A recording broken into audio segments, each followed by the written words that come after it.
You are watching The New American Media. Live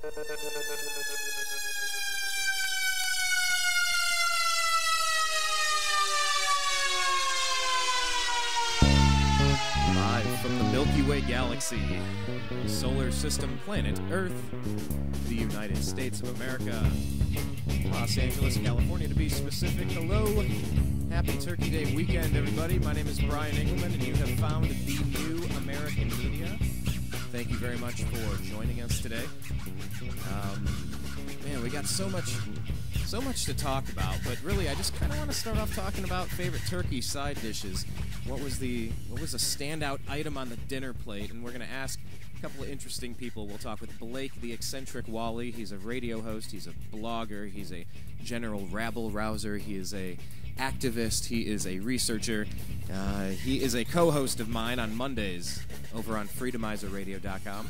He does a show there noon to 1:30 p.m. PST called Eccentric Perspective. And I co-host the Mondays and the occasional Wednesday, Thursday. So go check that out. You can go on iTunes and you can get the podcast for that. Just search for Eccentric Perspective. You can find Blake's homepage, eccentricperspective.com, and follow him on Twitter. He's at eccentric99. And we're also going to be talking with Dan Johnson. Dan is a young, ambitious lad from the Midwest college town of Bowling Green, Ohio. It is the alma mater where I first started talking on the radio, except I think I usually did it 3 a.m. on Friday nights after the bars let out and after the bars close. The ugly lights come on. You got 30 minutes to make your way back to the studio, and then begins 3 hours of radio. But that is the college town, Bowling Green, where Dan Johnson of P.A.N.D.A is from, and we welcome Dan to the show. Dan, it's been a moment since I've done this format with you, so all of your info off the top of my head, why don't you give out the laundry list of how they can find you over at P.A.N.D.A? Yeah, thanks for having me on, Brian. They can find us, first of all, our website is pandaunite.org. That's pandaunite.org, like a little fuzzy bear. And our Twitter is twitter.com/pandaunite. Facebook, facebook.com/pandaunite. And YouTube, tinyurl.com/pandauniteyt. No. So you can get a hold of us at any of those junctures, and we monitor them all pretty constantly. We have brought these two people into our program today on Agree to Disagree. Well, because this is what we do. We try to have general powwows at regular intervals with other engaged, enlightened, motivated, research-oriented, fact-finding, peel back the onion no matter how bad it stinks kind of people. And today what we did was Blake and Dan of P.A.N.D.A kind of came together on this same issue. And Blake, say hello, introduce yourself for a moment before we get into the thick of things, because you found, you found an article that looked good. So introduce yourself to everybody if you would. Hello, I am Blake Walley, or Blake the Eccentric. Yes, and as Brian introduced me, I'm an activist, blogger, radio host, rabble-rouser, troublemaker, yeah. Yeah, troublemaker. Right. I left that one out. That is... it depends on who we're causing trouble for, I suppose. Yes, but Blake and I do these shows every Monday on Eccentric Perspective. Once again, find it freedomizerradio.com, noon to 1:30 p.m. Pacific. But we usually do shows and we do our pregame, and we're like, hey, what's on your mind? What stories do you have? What do you want to talk about?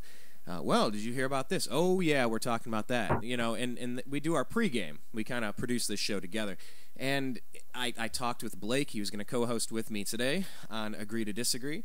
And Blake, what is the story you told me that got Dan included into this conversation? Then we'll go to Dan. Eric Blair of the Activist Post put out an article today called NDAA 2013, Let's Identify the Traitors to the U.S. Constitution, and included in there was about a little over 7-minute video called Is It 1984 Now? And that's interesting speech by Rand Paul. So I thought it was a pretty powerful speech. So we just thought we'd run it by Dan, and then the next thing you know, we're like, hey, why don't we just jump on, do a little radio show here and discuss. So Yeah, let's do a little live conference call. Let's kind of hash this issue out amongst friends. You know, this is kind of like a global bar. You know, if Dan were old enough to drink, and if Blake and I were the bartenders, as we would be, this is how it would be. And we would talk about stuff like this, whether we're in Los Angeles. Hi, I raise my hand. Las Vegas, raise your hand, Blake. Say hello. Hey, yeah.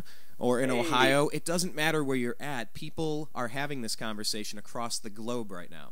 And when it comes to 1984 and George Orwell and this creepy totalitarian nightmare, guys, we're marching right toward it. It's almost like we're embracing it. We're magnetized to it. We're drawn to it like moths to a fire. We know what happens when the moth goes right into the fire, but sometimes they can't help it, and it's the weirdest thing to watch at a bonfire. So we start talking about this story, and then Dan comes in, and we say, "Hey, Dan, you have any update for us on NDAA?" You know, talking about Rand Paul in this story. So, Dan, if you'd like to kind of explain to us, where are we at with the NDAA legislation and Rand Paul and Barack Obama? Okay, so first of all, kind of where are we at with the NDAA legislation? A quick rundown for your listeners who don't know what that is. NDAA 2012 is the more recent one, what we're focusing on, allows for American citizens and any other person to be indefinitely detained without a charge, without a trial, and without even being accused of anything. They just pick you up just 'cause. And it also allows you to be executed and or tortured under that provision. And then NDAA 2013 comes around. The Smith-Amash Amendment was introduced, which would have stopped the NDAA, stopped the indefinite detention of American citizens and others without charge or trial, and generally brought a lot of the rights back that NDAA, which violated over 6 amendments of the Bill of Rights, would bring a lot of those rights back to the American people. Make sure that you only can be searched and not seized, too. Well, the Smith-Amash Amendment failed miserably on the House floor. House Republicans were responsible mostly for that, even though a House Republican, Johnson of P.A.N.D.A, brought forward the bill, along with Adam Smith, ranking member on the House Armed Services Committee. And then NDAA 2013 comes around in the Senate. Well, where we're at right now is Carl Levin is the sponsor of NDAA 2013 in the Senate, which, by the way, there is a committee to recall Carl Levin, committee to recall carllevin.com, and they're actually staging a statewide recall of the senator and seeing if they can get him taken out of office by a popular recall, which, although we don't exactly expect to succeed, could raise some attention to the NDAA issue. And it's very important that people, if they're in Michigan, can participate there. But where we're at right now, and it's just starting to make some news as the news cycle comes around this weekend and then Monday. Rand Paul introduced an amendment, as you guys were talking about, to the NDAA. And even after seeing his 1984 video, as Blake was referring to, I was kind of excited to see his amendment, and then I immediately realized that it's a little incomplete. Incomplete. Okay, Blake, pick it up right there, because in theory you're supposed to hear, well, okay, Rand Paul bringing forth NDAA legislation. Finally, this would be good. One of the good guys is going to be doing something good to kind of restore some of these civil liberties. That's not really how it's playing out, though, is it, Blake? It's hard to say. I'm still trying to make sense of this. I'm no expert at legalese or any of that stuff, so I definitely wanted to talk to Dan on it. I was kind of excited about it, but as Dan is kind of saying, maybe I should temper my expectations. Let's get a little bit more info first. There's something not quite here, so I guess that's kind of why we wanted to get his take. Let me ask you this as well, though, because you were one of the Nevada delegates for the Ron Paul campaign. So, I mean, you are someone who cares about this. At least, you're very close to how this is coming out. Yeah, I even got to meet Rand Paul briefly and shake his hand and, get a book signing. It's good times, so, yeah. Well, that's where we are. But were like you the guy concerned? I've given, the only other person I was donated money to in the whole was to get Rand Paul as well, even though he wasn't even my senator. So I really, I have, of course, we're all disappointed about the Sean Hannity, the endorsement of Romney. Outside of that, I'd like to think that he's a fairly decent guy, and maybe even the one guy, we can get into this later, who maybe the Republicans should be leaning on towards 2016, but that's another story. But for right now, I'd like to just know a little bit more about what this whole NDAA 13 is, or the amendment, or what's the latest development on this front, what's going to happen with the new Congress as they filter in this January. But that was the part I just want to bring the spotlight right back to this one point that you brought up, and then we'll pass it over to Dan, because we'll pick it up with it's incomplete. You can start there, Dan. But my question was, were you concerned when you saw the Rand Paul endorsement of Mitt Romney? Because that really sent some shockwaves. That was a jarring moment right there. What were your thoughts upon that? Because now we have two things that Rand has done where maybe we weren't expecting them to be exactly how it turned out, and it's some people feel like they're being let down right now. What did that endorsement feel like to you? Is that directed at me, Brian? No, back to Blake, and then I'm shining the spotlight over to you to talk about why the bill is incomplete. Blake. Oh, so sorry, I thought you were asking that to Dan here. I apologize. And Brian, speaking of which, and I want to get sidetracked, I got somebody asking me how they're to follow this show right now. What number do they call in if they want to listen on Skype, or how would they do that? Can you maybe give a quick instruction on that? Yeah, I'll give you like 25 ways. You can go on our Facebook page, search The New American Media. We have the link right there. You can just click it, you go, you press play, and you're live. It takes you right to a streaming player where you can listen to it. We just sent it out on Twitter, so if you're not following us at American_media_, follow us and look at the last tweet that we sent out, because it has the link right there. It says, join Brian of TNAM, at Eccentric 99, and at Panda Unite to talk about Rand Paul, the NDAA, and what we're thankful for. And then we have the link, and I'll just spell it out for anyone that doesn't have access to these links.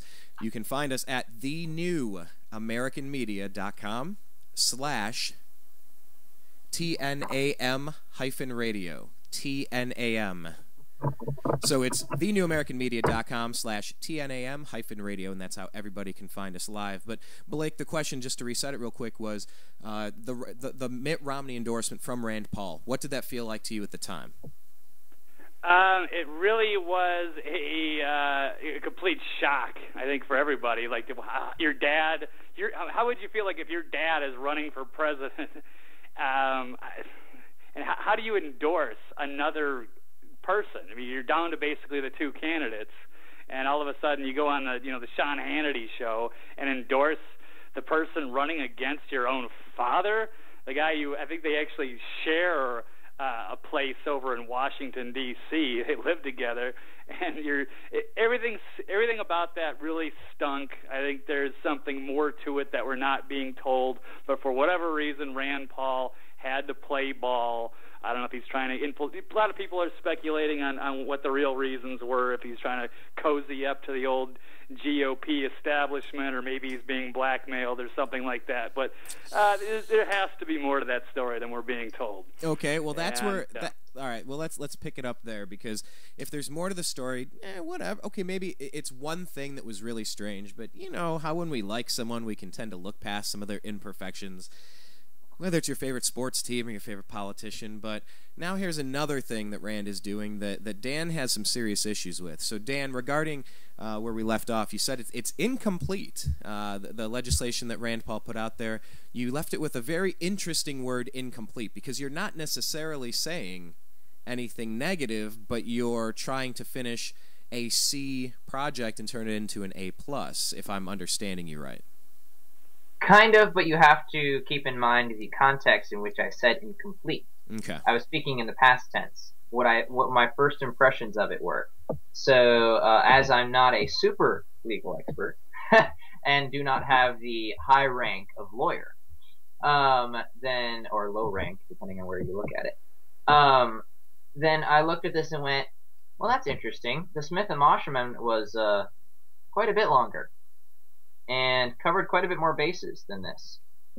And after going through it with our legal counsel and going through several things, our legal counsel, by the way, for those who want some serious backup on anything NDAA, our legal counsel is the Patriot Coalition, and they're very, very good. TheIntolerableActs.org. That's TheIntolerableActs.org, but we're working with them. And a few things about this amendment. So first of all, let's read the amendment for those of us who don't have it in front of them. And let's read it off so your listeners can get a feel of what we're looking at. Okay. So, a citizen of the United States who is captured or arrested in the United States and detained by the armed forces of the United States, pursuant to the authorization for use of military force, shall enjoy the right to a speedy and public trial by an impartial jury of the state and district wherein the crime shall have been committed, which district shall have been previously ascertained by law, and to be informed of the nature and cause of the accusation, to be confronted with the witnesses against him, to have compulsory process for obtaining witnesses in his favor, and to have the assistance of counsel for his defense. Now, this has been sold as kind of bringing the Sixth Amendment and just dropping it in the NDAA. And so we're going to look at a few things. Number one, the first line. Can't even get past the first comma on this. A citizen of the United States. Stop. Okay, so first of all, it's only protecting U.S. citizens. So what about those, the non-citizens? What about lawful resident aliens? Under this, my mother wouldn't even be protected. Is your mother a resident non-citizen alien? That's correct. She's from Canada. Really? How about that? It's a huge deal. So first of all, this is only citizens of the United States, okay. And then it gets even narrower. Okay, who is captured or arrested in the United States? Oh. So you could be traveling abroad as a citizen, and they could still bust you with NDAA. Oh, yeah, that's so already we're losing a lot of people that it's protecting. All right, and let me jump in there because I think that is interesting how you're instantly breaking this down without the specific 4-year degree college lawyer chops. But you're breaking it down because why are we making such distinctions? Why can't this be more specific to not be specifically limiting in the people that it's referencing? Because a lot of people were having some outrage about this because they were concerned, well, this doesn't exclude U.S. citizens. The NDAA doesn't exclude U.S. citizens. That was one of the big charging, rallying cries that you heard a lot. So shouldn't people be happy that it excludes U.S. citizens, or accept that some people who are U.S. citizens might be forced at some point to prove that they are and can't obtain their original paperwork, or there can be challenges to the validity of the paperwork, and things could get really bad if you have to prove that you're a resident or a citizen. Let me just stop. I'm done. Answer something. No, legalese really just ties you. Yeah, it's a nightmare. Put you in circles.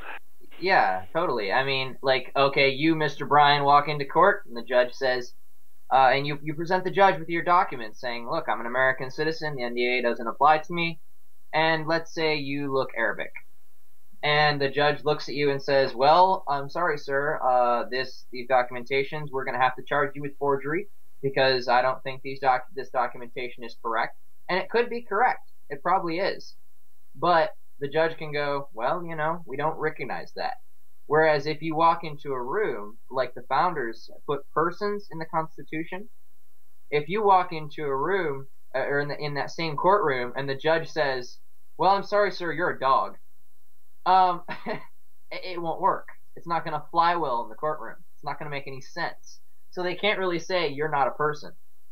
So that's why this is so dangerous, is a citizen of the United States. So first of all, this is protecting no one because a citizen is just a legal definition. And a citizen has to be granted upon you. You are not born with a citizen a ship. That is granted to you by the United States when you're born. So, and as set forth through our Constitution, that is granted to you. That is not an inalienable right. Citizenship is not an inalienable right. But a person is just, well, you're naturally a person. So first of all, the first 1, 2, 3, 4 lines of this: a citizen of the United States who is captured or arrested in the United States and detained by the armed forces of the United States pursuant to the authorization for use of military force. All of that should be replaced by one word, or 2 words: a person. But let's look at the third part of this, because we looked at a citizen of the United States who is arrested in the United States and detained by the armed forces of the United States. Let me jump in there, because now you could see a role for NATO, you could see a role for the UN, you could see a role for local law enforcement who are getting strong-armed by an ever-growing federal agency that's trying to envelop them through Homeland Security and take over the local jurisdictions. Am I jumping the gun there? Not at all, and that's one half. This is actually a double bad sentence, or a double bad piece. Hooray! Because you have what you talked about in Interpol. Remember, Interpol was given diplomatic immunity at the beginning of this year, so they can do whatever they want. So Interpol could pick you up under this. But that's not the worst part. The worst part of this particular line is it's recognizing the authority of the armed forces of the United States to detain an American citizen. Oh yeah, that thing that's always been there. Yeah, we're just making a slight addition to that. No. That's okay. That's very sneaky. How that kind of grants itself the right while trying to say that it's not doing what it's still allowing itself to do. Exactly. You're saying that we are granting that the United States is a battlefield. We are granting that U.S. citizens can be detained by their armed forces in violation of Pars Comitatus. We are guaranteeing, or we are saying that, oh yeah, we're protecting your rights, kind of, sort of, but the NDAA, we're agreeing on the biggest problem with the NDAA, which is the fact that it enforces martial law, which is basically military law, because it makes the United States a battlefield. So we can't even get past the first 1, 2, 3, 4 lines of this amendment, and we're already into the weeds. Okay. Yeah, that's the whole point of the NDAA. It's layers and layers of confusing legalese. Nobody seems to really be able to explain it or why, and they keep just coming out with more trickery. It feels really just dirty. I know even here I've got a congressman that's one of the top guys for that committee, the whole NDAA. I'm sure maybe you're familiar with Joe Heck, Dan? Name doesn't ring a bell. Oh, okay, well, he's part of the committee, I guess, that's behind the NDAA, and a couple times I was solicited with calls asking me about if I'm going to vote for Joe Heck, and that's the thing I brought up both times was this NDAA thing, and then they always got to pass me along to the supervisor, and the supervisor's always trying to explain it, and it's always it just becomes more and more confusing, and nobody seems to really get it. It's just like, well, why do we just even have this thing, and why do they got to keep playing games with it? Can't we just have a little bit of, common law, common sense, make this something that people can agree, at least understand? And it's always this, it's like they're just trying to find ways to trip this up. They really want this to go through and just be as confusing as possible and, I guess, open-ended as possible so they can enforce it however they want. So, well, let me give you an idea on how confusing this legislation is, because when we went through and we tried to put we're trying to put a top myths on the NDAA piece together, there are so many myths on the NDAA, and these are all perpetrated by individuals either to me directly or famous individuals such as Glenn Beck. And there's so many myths that, number one, we're almost at 30 myths on the NDAA. Ooh, hold on. Let me see if I can guess one. Hold on. Okay. Because I pulled this up. We're talking about the legalese. This is something I looked up when we were doing a show a couple weeks ago, when we had that little puppet show called The Election, red tie versus blue tie, puppets the same. This is from paulryan.house.gov. This says, oh boy. There have been some concerns over provisions in this bill. This is regarding National Defense Authorization Act for fiscal year 2012. There have been some concerns over provisions in this bill relating to the detention of al-Qaeda terrorists. Some have argued that these provisions do not provide adequate protection for Americans and would allow the president to detain American citizens within the United States for an indefinite amount of time if he deems them a, quote, terrorist, end quote. This is not the case. This bill affirms the military's ability to lawfully detain individuals who are engaged in armed conflict with the United States and establishes new requirements for military custody in cases where foreign terrorists are caught in a plot to attack the United States. Okay, well, you mind if I toss something back at him? In Pulp Fiction, he says, well, allow me to retort. Okay, so a key part of that is he says armed conflict. Well, pardon my maybe misknowledge on the NDAA, which I've studied for almost a year, but I don't see anywhere in the entire 2012 NDAA where it mentions, at least in sections 1021 and 1022, the indefinite detention provisions, where it mentions armed conflict. Which means if it's not specifically relegated to the scenario and the narrow confines of the color within the numbers, you draw the outline. The outline of this NDAA, he paints the picture that you can bounce between any of these things, but they all engage armed conflict, except what you're talking about, provisions 1021 and 1022, that are the most dangerous ones in this bad, god-awful bill, don't even mention armed conflict or terrorists or any of that, so what he's saying is not necessarily true. Did I... Well, keep it, and you're right, but keep in mind also that back after 9/11, the United States looked at the Geneva Convention and went, we don't really want to follow this. So, and there's two classes of persons protected by the Geneva Convention: non-combatants and combatants. It's pretty obvious which one's which. And the United States went, well, we need to make up an entire new legal definition. Remember I was talking about legal definitions of citizens, why it's not enough. Right. Well, they just created a new legal definition. They called it unlawful enemy combatant. And so they said, well, we'll use this to torture because it's not covered under Geneva Convention. So, and yeah, heck there. We can violate Geneva Convention without even violating it. And they thought they were so smart. Well, they went and killed Anwar al-Awlaki and his 16-year-old son, Abdurrahman al-Awlaki. Finally got his name right. My word. And when they did that, since neither Anwar al-Awlaki or Abdurrahman al-Awlaki had taken up arms against the United States, they had to change the name of that category because they were no longer combatants. They were unlawful enemy belligerents. They were just being belligerent towards the United States. There we go. See, that's where, what if the guy I am urging people to vote against feels that my actions are becoming belligerent? I've had some high school teachers and college professors who have really abused their perceived power and have really acted in a way that I don't know if I'd like to subject myself to again. And if somebody deems you to be belligerent, that completely changes the concept of terrorist, enemy combatant, or this kid's kind of a jerk. Well, when someone says, I don't care if they're watching me, I'm not doing anything wrong. The best retort I've ever come up with for that is, maybe their definition of wrong is a little different than yours. In that song that I was playing beforehand, and I'm going to play it afterward, it's The Juice Media Rap News 15. Come on, everyone knows you've got nothing to worry about. Oh no, you can trust the government now. If you've got nothing to hide, you've got nothing to worry about.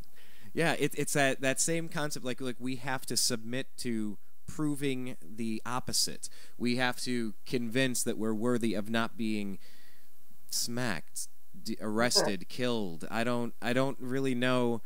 Blake, do you think it's part of a bigger problem, that the NDAA and this loss of civil liberties? And do you think it's a coordinated effort to just on all fronts start bringing the fences in and corralling the out of control worthless eaters. There's a lot of theories about this out here right now, whether it's 2012 yes, that would be delving into conspiracy theory, Brian. But yeah, I guess we got to ask the question, like, in their mind, let's say it was for, you know, benevolent purposes. They just they have no intention of doing any harm to the American citizens. Why would they put this on the book? What is their justification? What is their reasoning? Is it that something to do with Anwar al-Awlaki? Does that mean they can go do drone attacks and just get away with whatever they want? I'm not sure why they just can't deal with it. Is it too expensive to fight court battles with you know, terror enemy combatants, whatever you want to call them?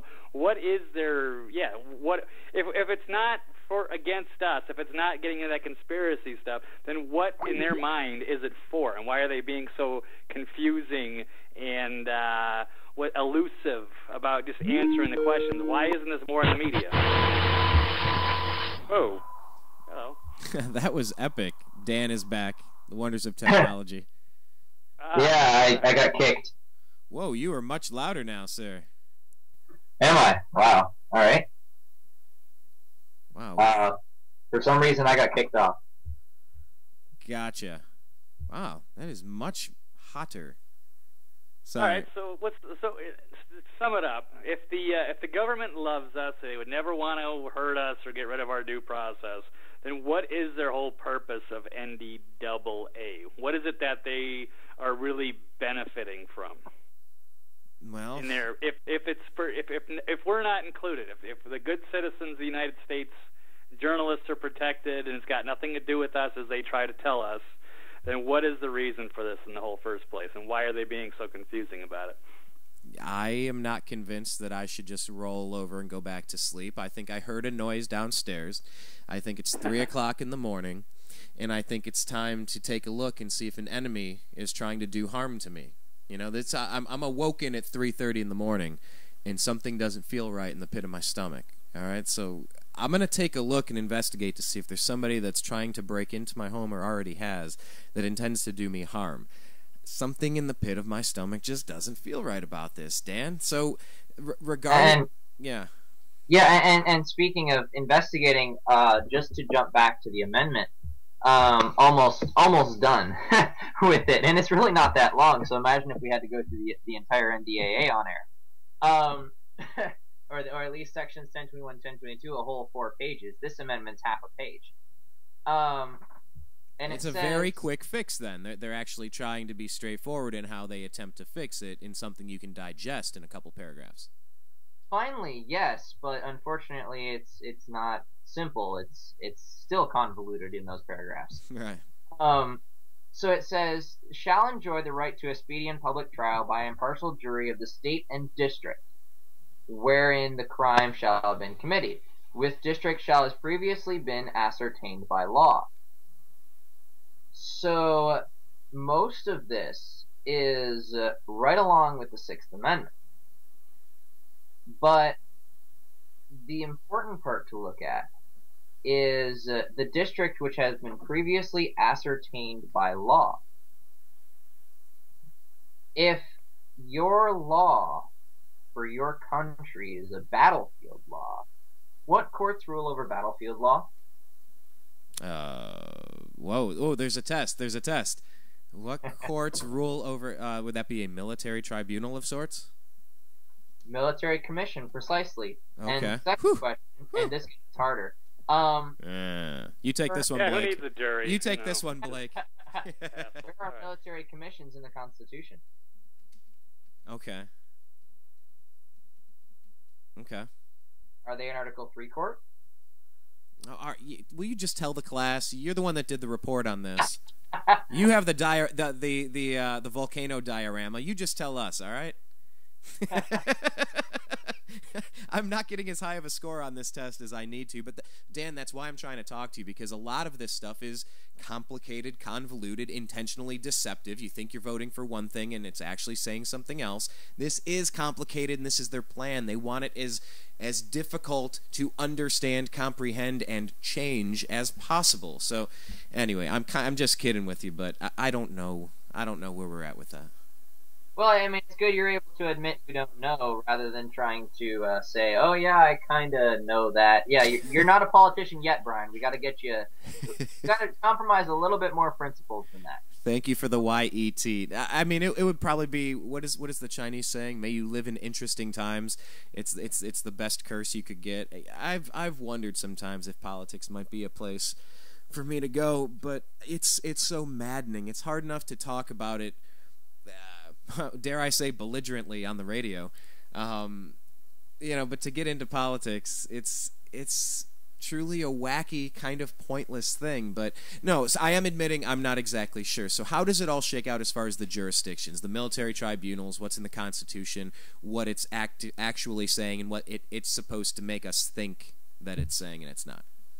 Right. Well, the Constitution, military tribunals are not Article 3 courts. They're Article 1 courts. They're laid out in the powers of government in Article 1, Section 8.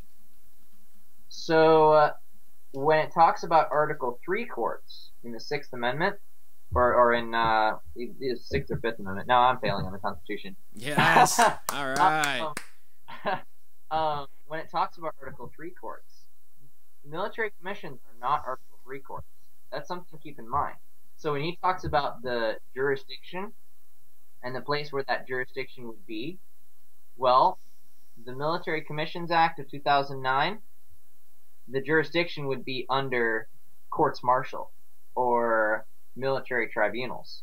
And I'm not sure what you think, but personally, I think that getting tried by a military commission is pretty much just as bad as not getting a trial. Where in some cases it's very predetermined against you, and it's not a jury of your peers. It's we are in charge, son. This is our house. Don't come in here and tell us how we're gonna do things.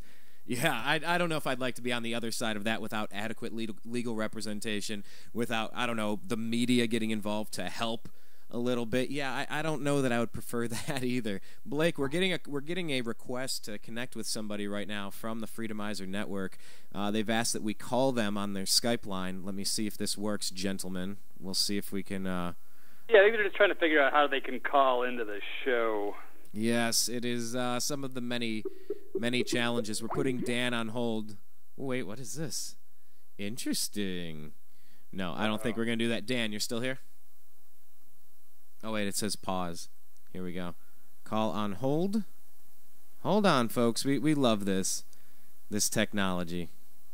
Call on hold. End call. Resume this call. Once again, the epic scratching for Dan to join us on Skype again. Thank you for that, sir.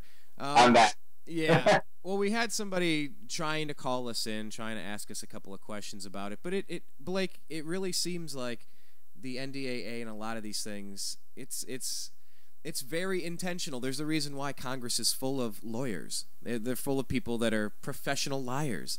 And, it gets frustrating, and that's why you do your radio show. I mean, why do you feel we can be doing better than our current ways? I think just doing anything else, going in any kind of other direction. We see the direction we're being pulled in, as you say, and you got a Congress that's got I don't even know if they've got a double-digit approval rating, and it's kind of steering us off the edge of the fiscal cliff here, and they don't seem to be doing anything right. They seem to be completely out of touch, and we obviously need to go in a completely different direction. So yeah, there's just anything else, I guess, just to throw out some new ideas and break this little left-right cycle. These guys just can't seem to, even when they get a little super committee together, they just can't seem to get along and do anything. Everything's stalled. The corruption's just gotten to a level now. We've got an unsustainable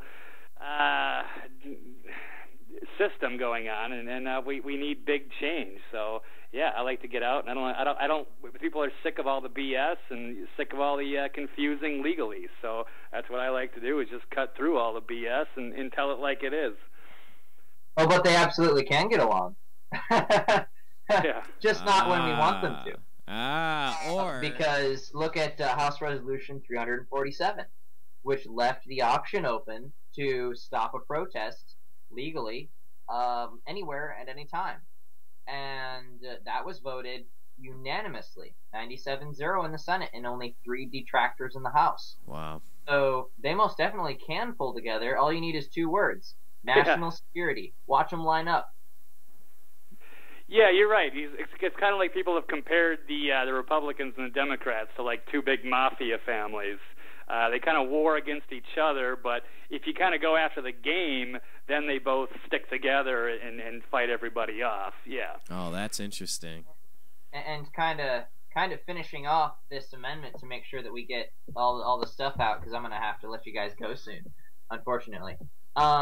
It's always a great time to hang out. We're getting dumped on live air, Blake. I've had worse. I've had worse. No, I was just getting ready to tell you we have 10 minutes left to squeeze everything in here. Thank you for jumping the gun on that. Thank you. Yeah, I mean, hey, it's better than up in Bangor, Maine, I believe. They had 2 reporters resign on live air because management told them to lie. Nice.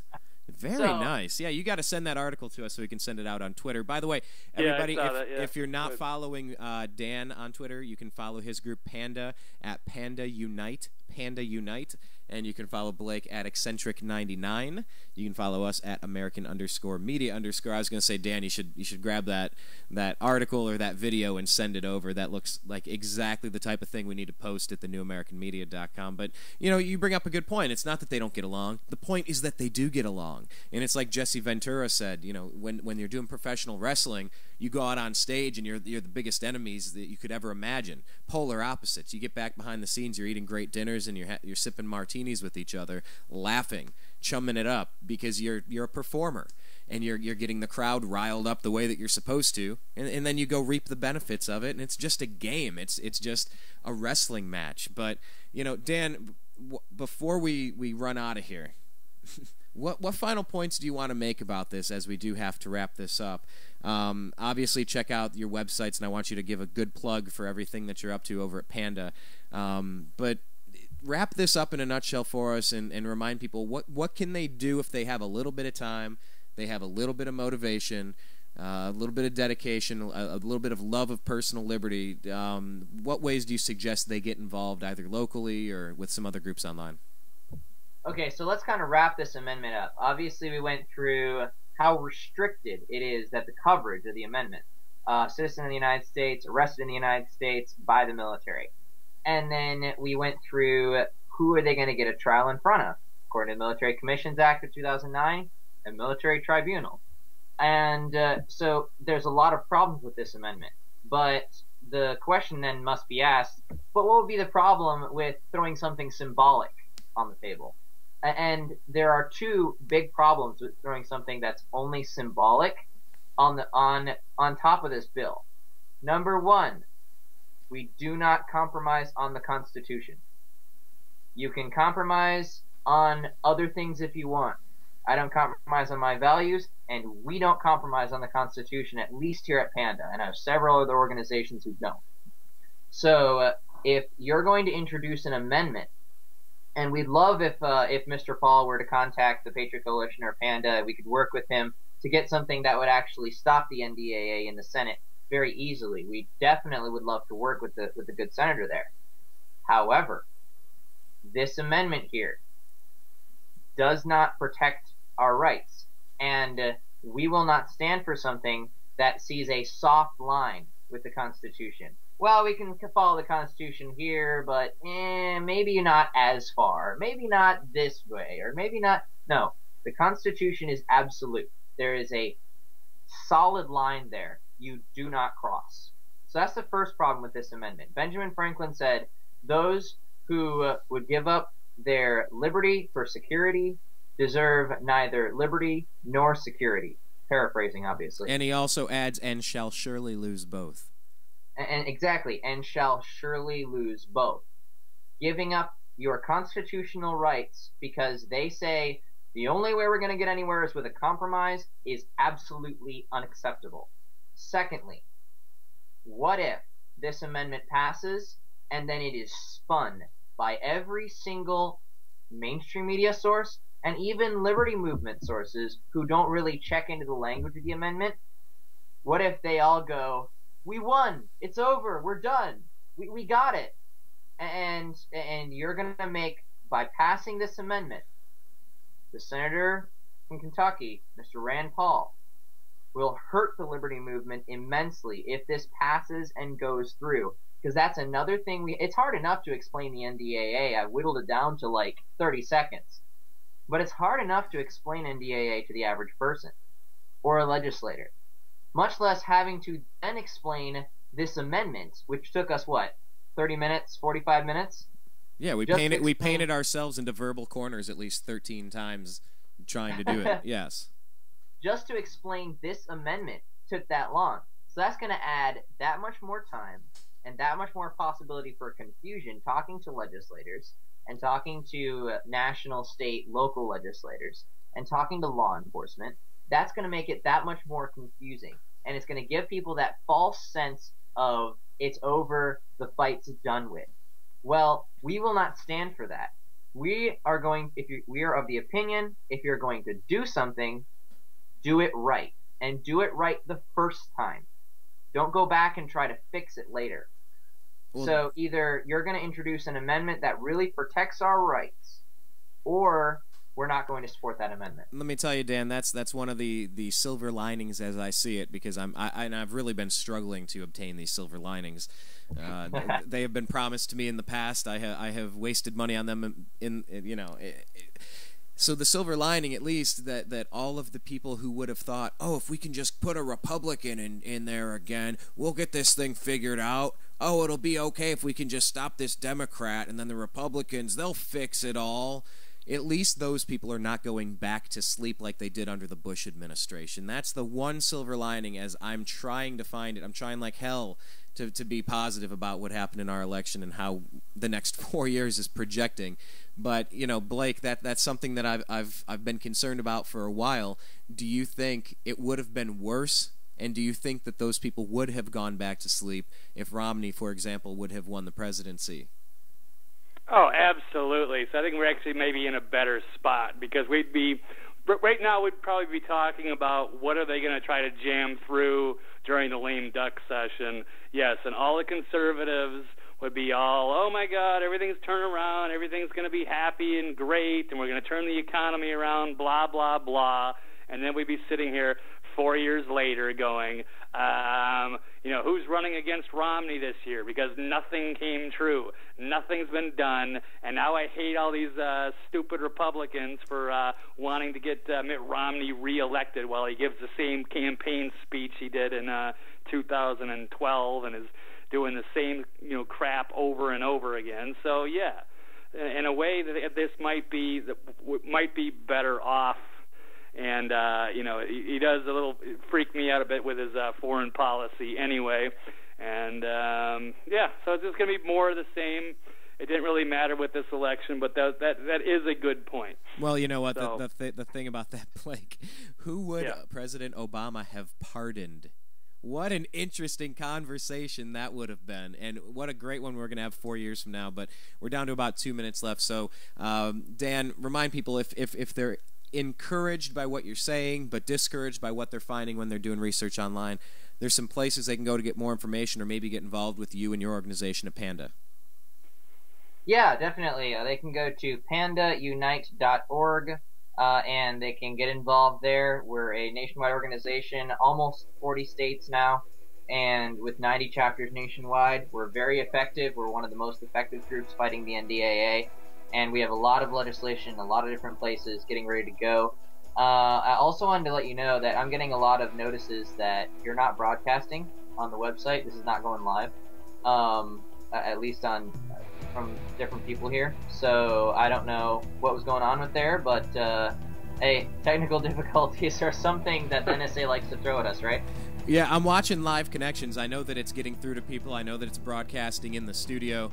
But yeah, if they are having problems with it after the fact, please subscribe to our YouTube channel. It's all put up there direct, youtube.com/thenewamericanmedia, and we're also embedding it on our website, thenewamericanmedia.com. So if you're having one glitch trying to broadcast to the world here and you can't connect, find us on those two places, and we'll continue. Thank you for that, Dan. Go ahead. All right, well, thanks so much for having me on, and I hope everybody had a great Thanksgiving. And again, you can reach us, pandaunite.org, and our YouTube is tinyurl.com/pandauniteyt. We got tons of videos on there, tons of training. Good luck, and for liberty. And Dan, what was I forgot to ask you this in the beginning. What was your favorite superstar side dish of Turkey Weekend? Oh, it's always jellied cranberry sauce, my friend. Same here. They put pears and they put oranges and they melt it. Oh, it was so good. All right, Dan, take care. Thanks, buddy. Later, Dan. All right, so Blake, we got about 30 seconds left. Let's wrap it up for him. Well, let me phrase that another way. Blake, you got about 20 seconds left. Tell them where they can find you.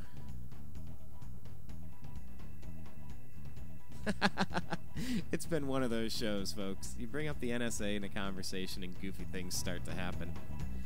But yes, please go check him out. That is Blake the Eccentric Walley. You can find him on freedomizerradio.com Monday, Wednesday, Thursday, noon to 1:30 p.m. PST. I have been co-hosting on some of those Monday shows. You can sign up for the podcast. Just search Eccentric Perspective. Definitely check out Dan of Panda on Twitter at PandaUnite. Blake is at Eccentric99.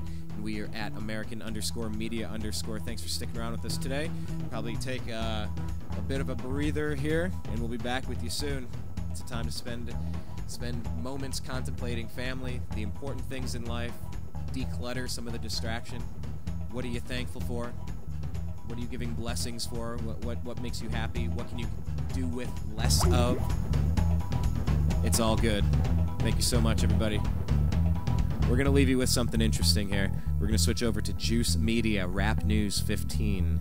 It's titled Big Brother is Watching. We want you to check this out for a certain reason.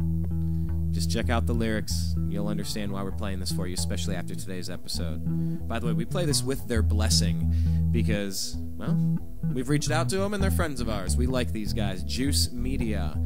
We're going to search for them. Juice Media Rap News 15. I'm Brian Engelman. Thank you for listening to Agree to Disagree here on the new AmericanMedia.com. Oh, in honor of the Buckeyes game, the new American Media. Beat Michigan. Take care.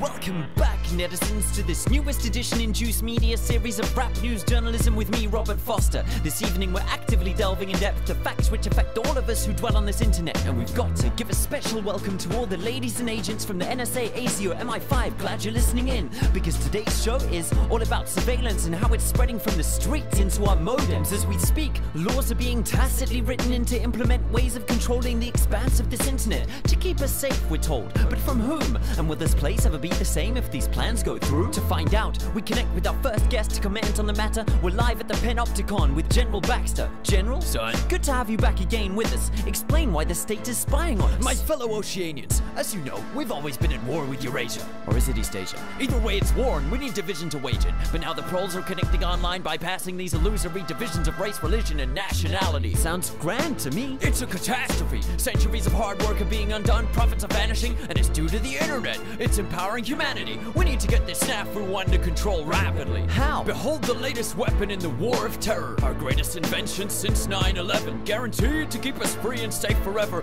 I give you the surveillance state, ladies and generals. Our secret wires log your key style. Monitor every single number on your speed dial. Rewind straight to your position with facial recognition and pinpoint you within 0.03 of a mile. We've put eyes everywhere without consulting you, keeping you safe whether or not you want us to. Soon there'll be no freedoms left for threatening. Then we'll have won the war. Take that, terrorism. Brilliant. Thank you, General. We now interview our resident guru, Terrence Moonseed, for a different view. Greetings. How does this situation look? I have one word for you, Robert. Double plus I'm good. The world populace of 7.4 billion are all headed in the direction of Orwellian totalitarian oblivion. My voice is horse yelling about stellar winds, cold chilling them and trap wire weaving through the world wide web we all dwelling in. Face it, the all-seeing eyes in all of our Facebooks like a virus, and in these iPhones with Siri, or should I say Iris. Next in line is RFID devices and mind chips triggered by chemtrails. The plague spray the sky with. This time it's too far. Check out the base they're building in Utah, where they'll be storing all your data for over a century. It's FUBAR. And under the outback is an entire tunnel of wires, an echelon base called Pine Gap to hijack our mother Gaia. Hey, maybe your mother's gayer. Boo-hoo. Why didn't you just kill yourself like most of your troops do? That's it. Now you're on the cast iron list. Hang on, General. Why weren't we informed about this? Sorry we didn't tell you about our grand plan before. It was meant to be a surprise, under wraps in a store. But some spoil sports had to go and ruin it for all by blowing whistles in spite of the damn law. Bill, Benny, and Tom are Straker trailblazers for leaking these tactics. Hey, civil liberty activists, this is all legal. Anything we do now actually is. How did... You can't question my authority, thanks to this. And that shit's global, people. In Australia, it's now legal for the government to store all SMSs, searches, and emails. Australians, it's taking place under your nose. Unless you wake up, all your data are belong to ACO. Come on, everyone knows. You can trust the government now. If you've got nothing to hide, you've got nothing to worry about. That might be the case with things that are happening now, because most people agree with most of the laws that are being handed down. But once the Illuminati reveal their agenda for you, this surveillance will enforce laws you no longer consent to. But by then it'll be too late to protest too. And anything you've ever said, typed or browsed can or will be used against you. I'm confused. So what should we do then? What should we do? Nothing. This is all an illusion. It's just a ride, a delusion, the Matrix, the Maya deceiving us. Oh, you hippies really make our job so much easier. Sorry to interrupt, but we're picking up a signal from beyond the space-time continuum. Quick, switch on the juice channeling portal. Wait, is that George Orwell? Good day to you.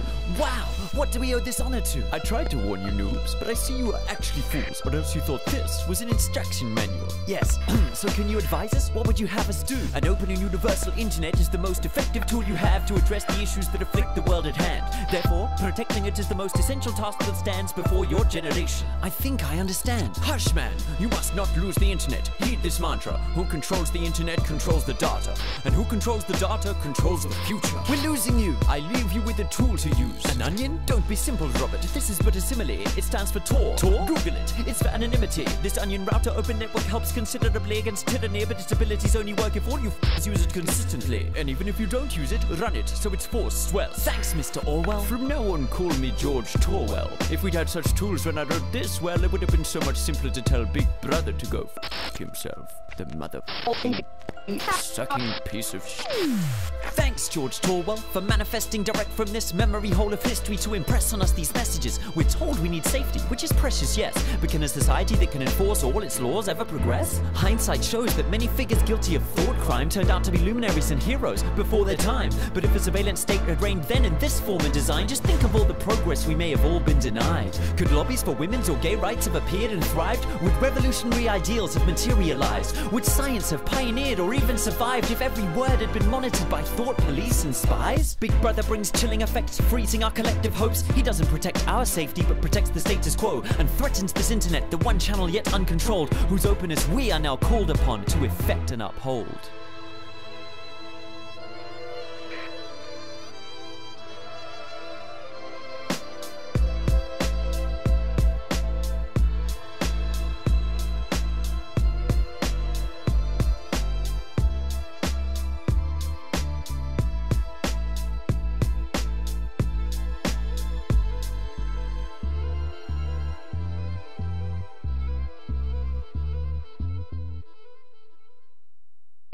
If you're tired of the other stuff, take a look at thenewamericanmedia.com.